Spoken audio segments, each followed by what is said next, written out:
¿Qué tal, Rabino? ¿Cómo está? ¿Todo bien? Vamos ¿Qué con tal, la Rudy? ¿Cómo novena para estás? allá. Buenas tardes. Buenas tardes. Vamos con la novena para allá, ¿verdad? Que se llama Sí, Valleshev. exactamente. Ahí estamos esta semana ya novena para allá, recorriendo ya más de la mitad del libro de Bereshit, del libro de Génesis. Este, y bueno, avanzando, avanzando. Sí, gracias por una vez más estar acá. Pues estamos con este proyecto Judaísmo para no judíos, estudio de la Torá de Moisés en un año. Y les recomendamos que nos puedan escuchar, ya sea mientras manejan, que nos escuchen, o mientras cocinen, mientras hacen limpieza, mientras hacen tareas, pueden estarnos escuchando, ¿verdad? Al acostarse o al levantarse, ¿verdad? Es una buena sugerencia para que nos escuchen, porque cuando uno va manejando puede escuchar, ¿verdad? Escucha música, escucha mensajes. Aquí la recomendación, ¿verdad, Rabino? Sí, por supuesto, por supuesto. Esto se puede usar tranquilamente como podcast. Exactamente. Bueno, entramos y la parashá, esta novena parashá que se llama Vayeshev o Vayeshev, así comienza la lectura de la porción de la semana, Vayeshev, ¿verdad? ¿Qué significa Vayeshev, Rabino? Bueno, Valleyef significa asentarse, instalarse de alguna manera en un lugar determinado. En este caso, el primer versículo de la Parashá, que comienza en el capítulo 37 de Génesis, de Bereshit, habla de Jacob asentándose ya en forma definitiva en Eretz Canaán, ¿no? En la tierra de sus padres. Exactamente, eso significa Vayeshev. Como ya lo decía, esta porción va desde el 37.1 hasta el 40.23, ¿verdad? Esa es la porción que vamos a abordar en esta mañana, en esta tarde, noche. Y tenemos varios temas muy interesantes, Rabino. José y sus sueños, que José es vendido como esclavo, José como interpretador de sueños, ¿verdad? Vamos a hablar también como un paréntesis ahí entre la vida de Judá y sus hijos y Tamar, ¿verdad? Y luego volvemos con José. Algo así está estructurada esta parashá. Bien, entonces dice que comienza Jacob a sentarse en la tierra de sus padres y luego entra inmediatamente a la genealogía de Jacob, pero comienza a hablar de José a los 17 años. No comienza con Rubén, que era el primero de sus hijos, Rabino. ¿Cómo entender esto? Bueno, Yosef es el favorito, por decirlo de alguna manera, de Jacob. Eso creo que está claro desde el comienzo, desde el momento en el que Yosef nació. Es el hijo de Rachel, la esposa que él amaba, o la que más amaba. Y diría casi todo, el 95% de lo que queda del libro de Génesis habla de Yosef y de su historia de vida. Obviamente sus hermanos están alrededor de esa historia en distintos momentos, pero acá el protagonista central es Yosef. Y ya desde el comienzo de la para allá eso se nota. Y los sueños de Yosef particularmente son uno de los, diría yo, el elemento central de por qué Yosef es el protagonista de esta historia, ¿no? Exacto. Y luego comienza con eso, con los sueños. Y la vez pasada le preguntaba, Rabino, que los sueños en el judaísmo son muy importantes, ya que nos quieren anunciar algo, ¿verdad? ¿Podríamos recordar un poco de eso, Rabino, sobre los sueños y la Sí, importancia? exactamente. Hablamos del tema de los sueños con el sueño de Jacob, justamente, el padre de Yosef, cuando él sale de la tierra de Canaán hacia la casa de la familia de su madre, y tiene este sueño con los ángeles subiendo y bajando, ¿no? A través de estas escaleras hacia el cielo, por decirlo de alguna manera. Eh, los sueños en la tradición judía tienen un significado muy importante. Existe dentro de la tradición judía un área que tiene que ver con el tema de la interpretación de sueños. Y Yosef claramente es el personaje principal en ese aspecto, aunque muchos personajes como Jacob y muchos personajes después van a tener sueños a lo largo de todo el Tanaj, de toda la Biblia hebrea. Pero sin dudas, Yosef es el personaje más destacado en este aspecto, ¿no? Yosef tiene sueños, esos sueños aparentemente dan un mensaje en esta primera para allá que podríamos decir que trata la niñez barra adolescencia o juventud de Yosef, su vínculo con estos sueños todavía es un poco frágil, un poco confuso, propio de la niñez y de la juventud. Pero bueno, con el paso del tiempo, ya en las próximas parashot vamos a ver que esto se vuelve algo más serio y más pensado para Yosef, ¿no? Sí. Entonces, estos primeros sueños, él los maneja como puede, producto de la juventud. Eh, a veces la soberbia de la juventud hace que uno cometa errores y creo que un poco va por ahí la historia de este primer tiempo de Yosef como protagonista, ¿no? Exacto, y el texto dice que los hermanos le tenían envidia a Joseph, a José. En el primer sueño de José se los cuenta a sus hermanos y le dice que las gavillas de ellos se postraban ante la gavilla de él, ¿verdad? Y ellos le cuestionan que acaso nos vamos a postrar ante ti, ¿verdad?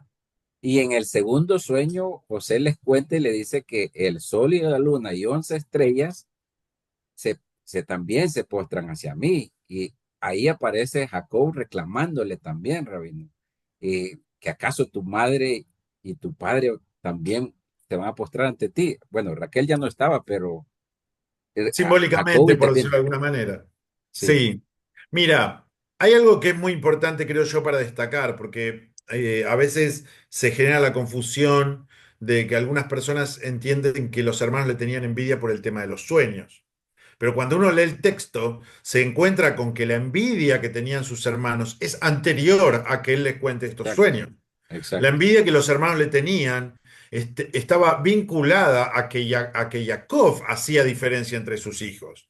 De que Jacob le había dado a Yosef un presente que no le había dado a los demás hijos, ¿sí? Y creo que eso es algo importante para destacar, porque Jacob también había sufrido esto como hijo con esta elección que había entre Itzhak y Rivka, uno con Esav, el otro con Jacob, y eso va generando situaciones de celo y de tensión entre los hermanos.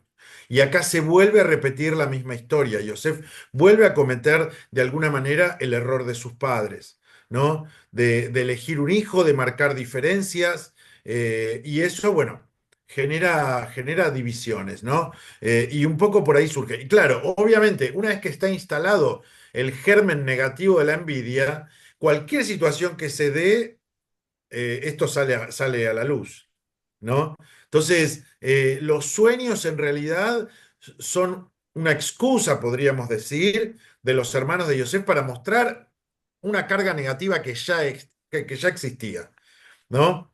exacto. Eh, y Yosef también, eh, bueno, como dije antes, ¿no? Producto quizás de su juventud, no lo cuenta de la mejor manera, ¿no? Claro. Entonces, claro, hasta su propio padre en un momento le reclama acerca de esta situación en donde él se muestra, más allá de que en perspectiva va a tener razón, pero más allá de eso, claro, un niño contando esto suena extraño, ¿no? Sí, bueno, este, Jacob, bueno, aquí el llamado es para los padres, entonces no hacer diferencia con los hijos, Rabino. Sí, sí, eso sin duda porque está claramente demostrado a lo largo de toda la Torá que la diferencia entre los hermanos no es algo positivo. Y creo que este libro de Bereshit, de Génesis, que puntualmente creo que uno de los temas principales que trata es los vínculos familiares. Bueno, acá hay un ejemplo bien claro de lo que no hay que hacer. Exactamente, así lo mencionaba usted, ¿verdad? Cómo educar a nuestros hijos, qué ejemplos tomar y qué ejemplos no tomar, ¿verdad? Bueno, Jacob envía a sus hijos a apacentar el ganado lejos, pero también envía a José a vigilarlos. ¿Por qué José ponía en mal a sus hermanos ante su padre? Por la misma inocencia que tenía 17 años, dice ahí. ¿Qué nos quiere dar a entender la Torá con esto, Rabino? Yo creo que todo tiene que ver con lo mismo, Con ¿no? lo mismo, ¿verdad? Jacob tiene un manejo de Yosef un poco extraño. Él mismo lo expone a una situación Exacto. eh, negativa. Imaginen, o sea, pensémoslo. en cualquier situación cotidiana, digamos, ¿no? Si uno tiene un grupo de jóvenes ahí y uno de repente viene un adulto y dice, bueno, este está a cargo, es obvio que todos los demás lo van a mirar mal.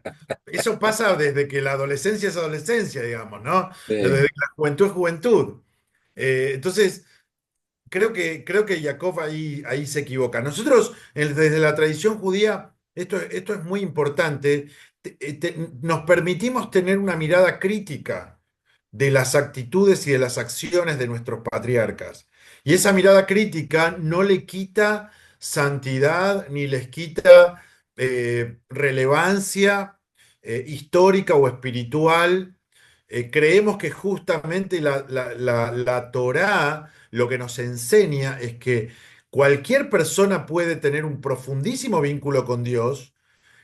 Eso no te convierte en alguien perfecto, vas a exacto. seguir cometiendo errores y los que están ahí están justamente para que aprendamos de ellos de lo que no hay que hacer.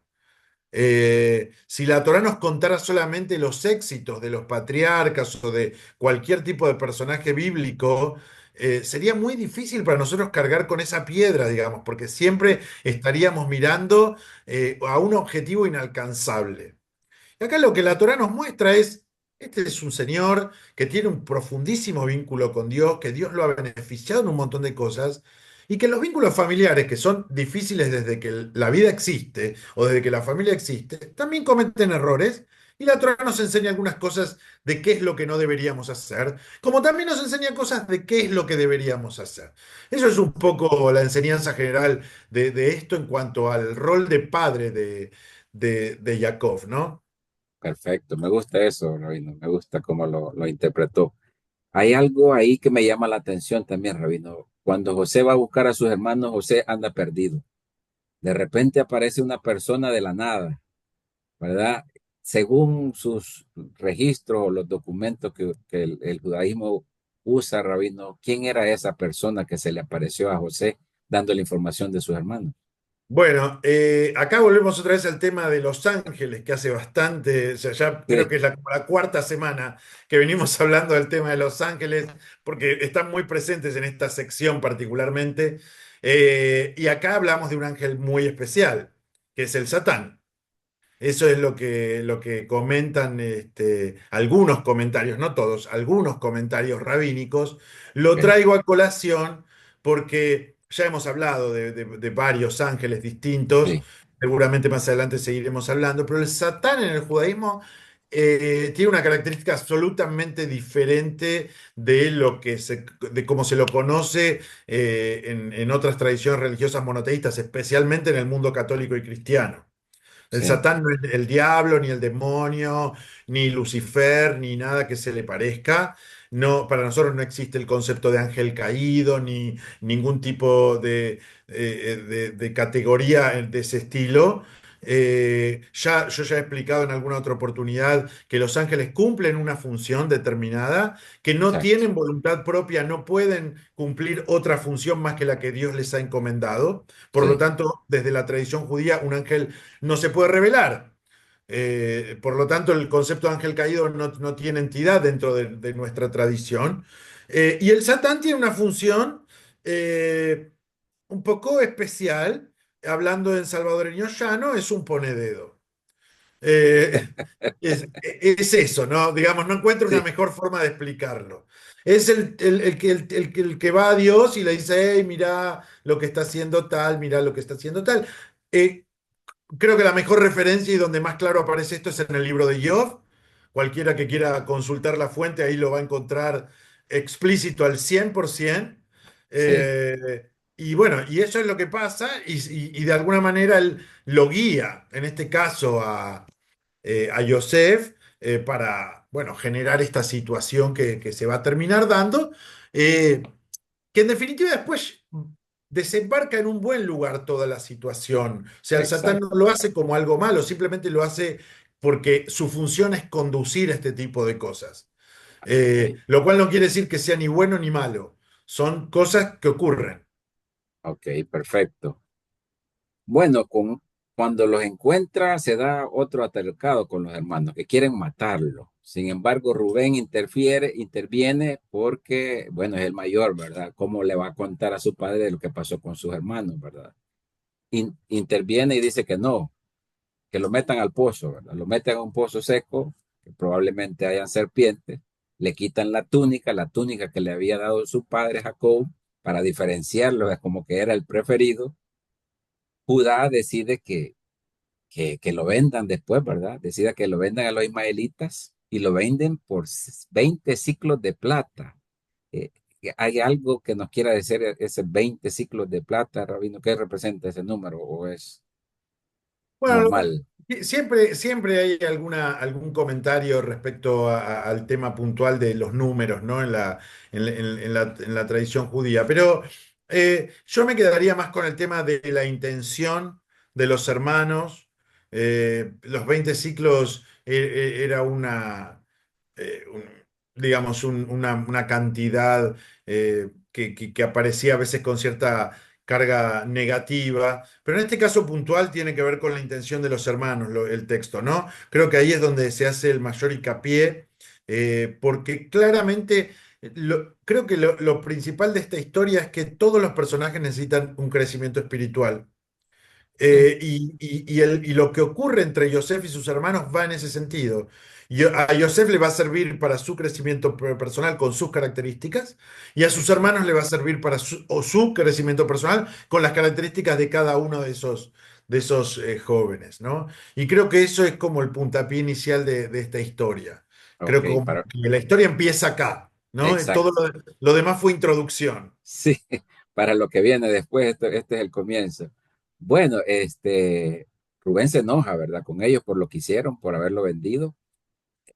Untan o llenan la túnica de José de sangre de un macho cabrillo y van a su padre y le dicen, mira, encontramos esto, probablemente una fiera lo devoró, se lo cuentan a Jacob y Jacob sorprendido y dice y acepta que es cierto que probablemente lo mató una fiera, ¿verdad?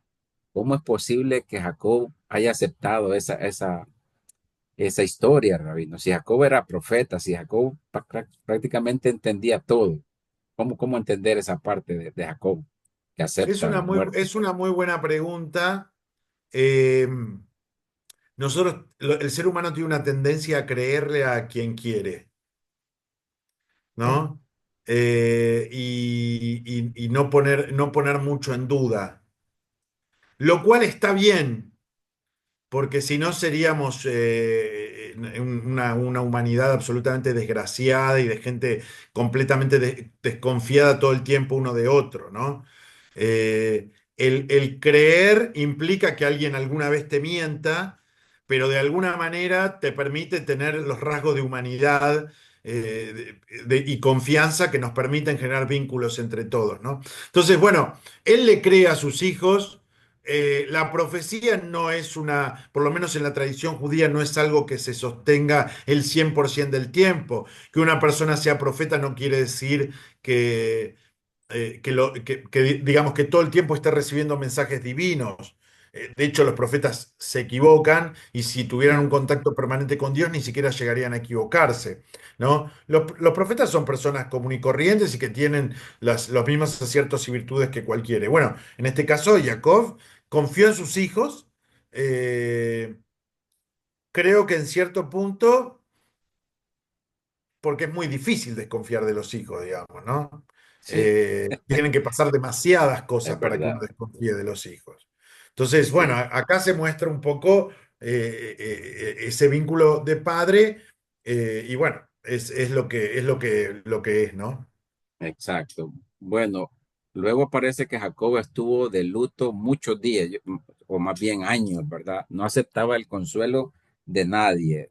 Yo me pregunto, ¿cómo es posible que no aceptara consuelo? ¿Acaso Jacob estaba aceptando pagar algo que él hizo con su padre Isaac? Porque al parecer cuando se fue desde la casa de su padre Isaac no se comunicó con su padre. Y ahora, después de muchos años, todavía no acepta consuelo por la pérdida de su hijo José, Robin. ¿Cómo podemos decir eso? ¿Que está pagando algo? No sé si pagando es la palabra exacta, pero claramente Yakov una persona que vive en constante reparación de sus errores de juventud, Sí, ¿no? Cada una de las cosas que le pasan de alguna manera las vive de esa manera. Y creo que esto es una cosa más. Pero en definitiva no es muy diferente a lo que nos pasa o lo que nos debería pasar a cualquiera de nosotros, ¿no? Eh, Entender que cada acto es un acto que nos permite crecer o no, de acuerdo a sí, cómo nosotros mismos lo vivamos, ¿no? Y bueno, es una actitud un poco contraria también, esto debo decirlo, a lo que después ha sido digamos, las costumbres del mundo judío respecto al tema del duelo. En el mundo judío no está permitido que el duelo sea eterno y permanente. El claro, duelo tiene un tiempo determinado y después de ese tiempo determinado uno debe volver y reinsertarse en la vida, aceptar la realidad de la pérdida física de un ser querido y continuar, ¿no? sí, Pero bueno, como siempre explicamos, hay ciertas cuestiones que tienen que ver con la Torá y con la ley que se han ido desarrollando a partir de la entrega de la Torá en el Monte Sinaí y con la ley después en años posteriores, ¿no? Entonces, a veces los patriarcas o los personajes bíblicos previos a la entrega de la Torá tienen ciertas actitudes que después no se condicen con con lo que la vida judía ha convertido como sus tradiciones. exacto. Bueno, luego aparece como, antes del paréntesis, aparece que los madianitas o los ismaelitas venden a José como esclavo a Potifar, pero inmediatamente aparece el paréntesis, Rabino. O sea, la historia esta de José que es vendido se ve como hay un salto ahí porque meten la historia de Judá, que Judá se casa y tiene tres hijos, ¿verdad? Y el hijo mayor se casa con Tamar. Sin embargo, al parecer este primer hijo era malo ante los ojos de Dios. Dios le quita la vida y Judá le pide a la nuera que se case con su segundo hijo. Este segundo hijo tampoco quería seguir la corriente a su padre, ¿verdad? Que cuando tenía relaciones con Tamar, eyaculaba afuera para no procrearle hijos. Y así, pero no se la quiso dar al tercer hijo. Sin embargo, Judá enviudó y se metió con Tamar, creyendo que era una ramera. ¿Qué lección debemos tomar de este paréntesis, Rabino? Bueno, acá hay dos o tres cosas que me gustaría explicar. Ok, La primera, una cuestión legal para poder entender la historia, que tiene que ver con que en la tradición judía, cuando un hombre y una mujer se casan y no tienen hijos, le corresponde al hermano, perdón, no tienen hijos y el hombre muere, le corresponde al hermano del fallecido volver a desposar a la viuda, ¿sí? Para darle hijos a esa familia, ¿ok? Esto en círculos ultraortodoxos sigue ocurriendo hasta el día de hoy, es parte de la ley judía, ¿ok? ok, Eso para entender por qué pasa lo que pasa, porque si no, no se sí, entiende. Eso desde el punto de vista legal. Después está el punto de vista de la historia de Yehudá particularmente como persona. Acá vamos a tener que spoilear un poquito, como se dice ahora, las próximas parashiot. Cuando se vayan a reencontrar en Egipto los hermanos con Yosef, Yehudá cumple un rol fundamental. Y ese rol fundamental tiene que ver con su crecimiento espiritual. Y esta historia es parte de ese crecimiento espiritual. Por eso está insertada en este punto. ¿Ok? ok, Porque si no, tampoco se entiende por qué la historia sí, está acá. Si uno exacto. no, lamentablemente, tiene que spoilear y conocer lo que va a Sí, venir más adelante para darle el sentido que realmente tiene esta historia. ¿Sí? Y por otro lado, la figura de Tamar. Tamar es reconocida en la interpretación rabínica judía como una mujer muy correcta, porque ella actúa bien, ella actúa para hacer cumplir la ley. O sea, un hombre de esa familia le tenía que dar un hijo. Eso es lo que corresponde según la ley. Y sí, ella actúa en consecuencia y hace todo lo posible. Y el propio texto lo muestra, porque cuando, bueno, se da el final de la historia, en donde ella dice, el padre del hijo que estoy esperando es el dueño de este sello y de este báculo,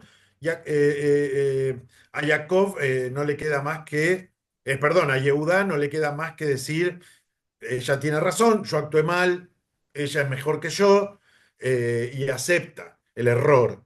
Sí, porque Ese querían aceptar quemarla. el error es parte del crecimiento espiritual de Yehuda, que después lo va a llevar a lo que va a ocurrir cuando todos los hermanos se vuelvan a encontrar con Yosef. Ese es el sentido de esta historia en este contexto. Ok, perfecto. Sí, porque querían quemarla, ¿ve? Entonces tuvo que intervenir Judá para cubrir el error. Bueno, y ahí se cierra ese paréntesis, ¿verdad? Luego vemos Exacto, a, sí. luego vemos a José en Egipto, y donde quiera que lo pusieran a trabajar o a hacer, todo le iba muy bien. Halló gracia ante Potifar, que al parecer le dejó que tocara y administrara todo lo de su casa y todos los bienes que él poseía, excepto su mujer. José dice el texto que era de hermoso porte y bello semblante, pero la mujer de Potifar lo acosaba constantemente. José se rehusaba a acostarse con ella hasta que una vez entró a hacer las tareas de la casa.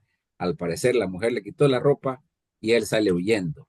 Ella grita y lo acusa con su esposo, a quien decide ponerlo en la cárcel. Aquí vemos algo distinto con lo que pasó con Rubén y con Judá, Rabino. La Torá no oculta detalles con Rubén y con Judá, sin embargo, con José lo deja bastante discreto este evento. ¿Cómo debemos interpretarlo, Rabino? Bueno, a ver, yo creo que lo central aquí es entender, como dije al principio, todas estas lecturas desde ahora hasta casi el final del Bereshit tienen que ver con el crecimiento espiritual de Yosef. Eh, y Yosef entiende o empieza a entender que la grandeza de Dios o la grandeza que Dios tiene destinada para él no está vinculada con hacer o decir cualquier cosa. Ok, ¿Sí?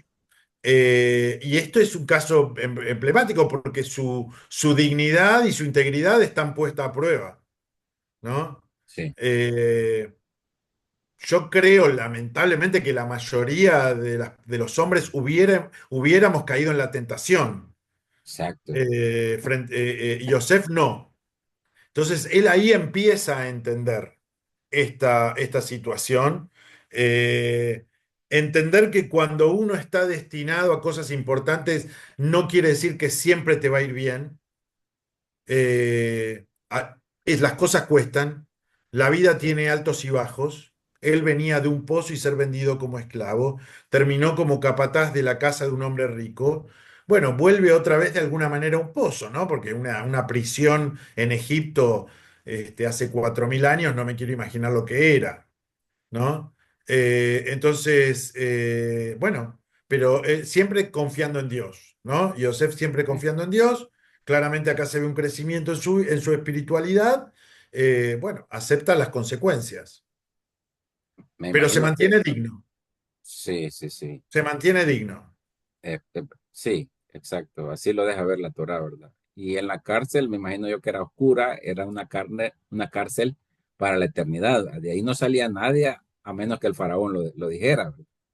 Ya estando en la cárcel, el alcaide lo pone de frente de las cosas también y todo le iba bien. De repente el faraón envía a un copero y al panadero castigados también por cosas que hicieron, ¿verdad? Por descuidados, varias razones. Y ahí el copero y el panadero tienen sueños.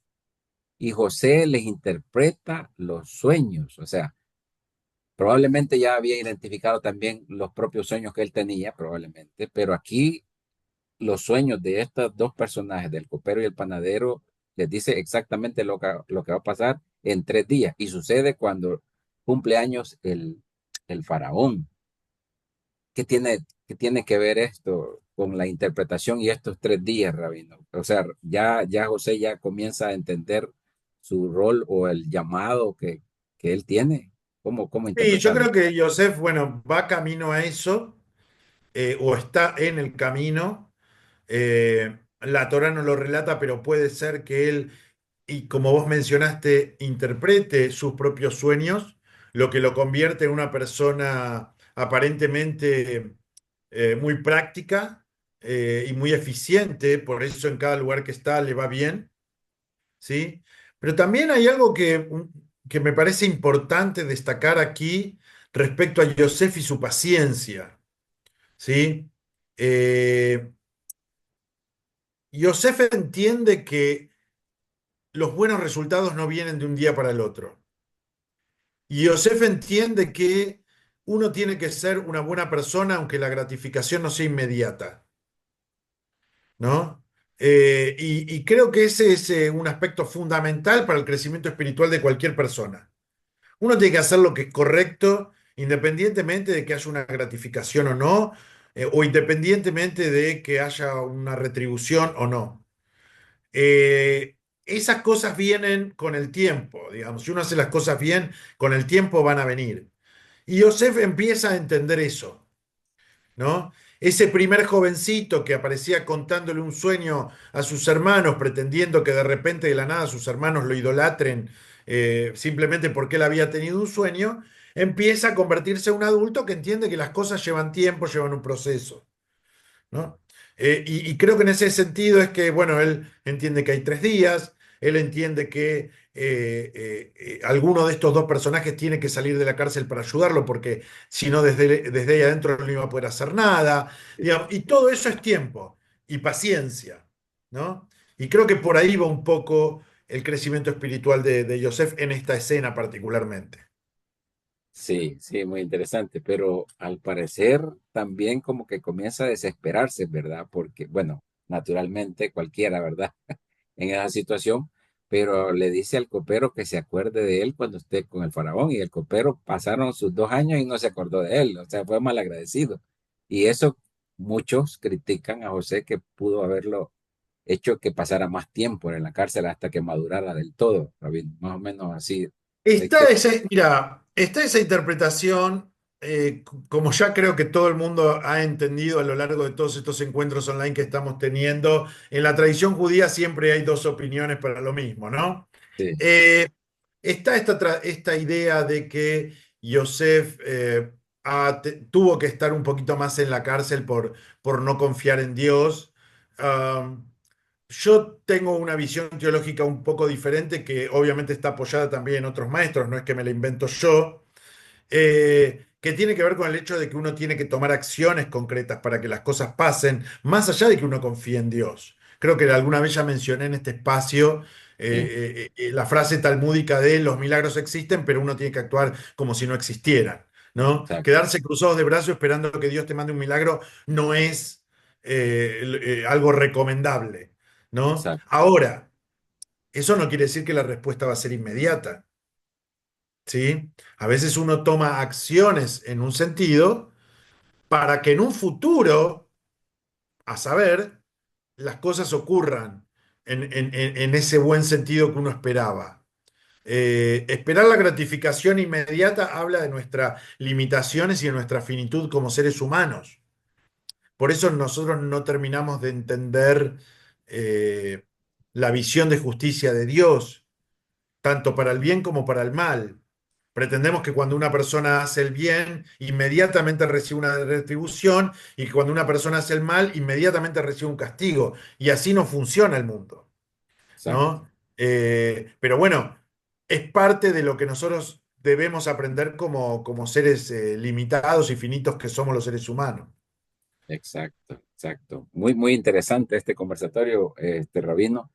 Y yo creo que si todos tenemos sueños, todos alguna vez hemos soñado, y lo rescatable, veo yo acá, es que hay que mantenernos firmes, constantes, justos o correctos para y saber que va a llegar ese momento, ¿verdad? Como aquí lo comenzamos a describir en esta parashá de esta semana, porque aquí termina, David. Y luego Sí, la siguiente continúa más interesante, ¿no? queda como cuando termina un capítulo de una serie y uno se queda como, ¿y ahora? Sí. Pero bueno, hasta ahí llega efectivamente. La semana que viene sigue la historia. Bueno, muchas gracias. Los esperamos la próxima semana para continuar con esta parashá referida a José, ¿no? Gracias, Rudy. Buena semana para todos. Sí, gracias. Hasta luego.